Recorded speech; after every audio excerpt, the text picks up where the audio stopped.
जयसिंगपूर, शिरोळ आणि कुरुंदवाड नगरपालिकांच्या निवडणुका आता रंगणार आहेत। या निवडणुकीत महाविकास आघाडी, इंडिया आघाडी आणि स्वाभिमानी शेतकरी संघटना एकत्र येऊन ताकदीने लढणार असल्याची घोषणा आमदार सतेज पाटील आणि माजी खासदार राजू शेट्टी यांनी पत्रकार परिषदेत केली। यावेळी आघाडीनं भ्रष्टाचार आणि सत्तेच्या दुरुपयोगावर थेट निशाणा साधला। जयसिंगपूर, शिरोळ आणि कुरुंदवाड नगरपालिकांच्या निवडणुकीसाठी महाविकास आघाडी, इंडिया आघाडी आणि स्वाभिमानी शेतकरी संघटना एकत्र येऊन निवडणूक लढणार असल्याची घोषणा आमदार सतेज पाटील, माजी खासदार राजू शेट्टी आणि दत्त उद्योग समूहाचे प्रमुख गणपतराव पाटील यांनी केली। शिरोळ तालुक्यातील जयसिंगपूर इथं हॉटेल शान्वीमध्ये झालेल्या पत्रकार परिषदेत आमदार पाटील यांनी सांगितलं की अनेक वर्षांपासून रखडलेल्या नगरपालिकांच्या निवडणुका आता सुप्रीम कोर्टाच्या आदेशानंतर होणार आहेत।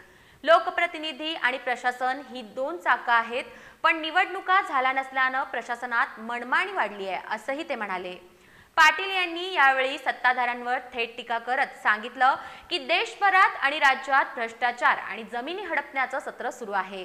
सत्ताधाऱ्यांच्या संपत्तीत प्रचंड वाढ झाली असून या निवडणुकीत बिन आवाजाचा बॉम्ब फुटणार आहे असा टोला त्यांनी लगावला।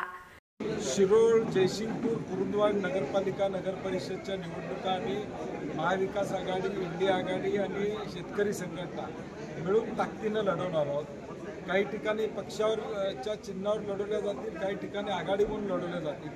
प्राथमिक बैठका आमच्या सर्व पक्षांच्या झालेल्या आहेत। उमेदवारी वाटपाचा अंतिम टप्प्यात आलेला आहे। नगराध्यक्षाचे नावं देखील अंतिम टप्प्यात आलेले आहेत। पुढच्या 3-4 दिवसामध्ये 16 तारखेपर्यंत फॉर्म भरायची मुदत आहे। तोपर्यंत आमचे तिन्ही शहरातले पॅनल जाहीर होतील।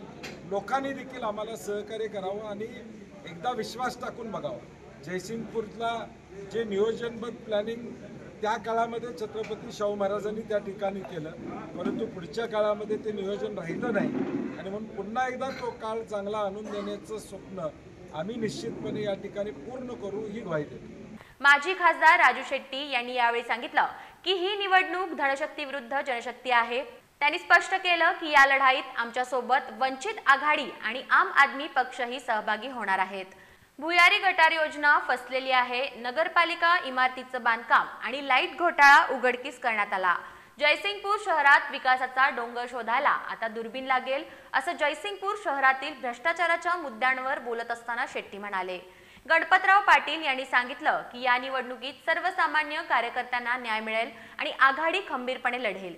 या पत्रकार परिषदेला राष्ट्रवादी पक्षाचे रावसाहेब भिलवडे, वैभव उगळे, अनिल यादव, चंगेज खान पठाण तसंच विविध पक्षांचे जिल्हा पदाधिकारी आणि कार्यकर्ते मोठ्या संख्येने उपस्थित होते।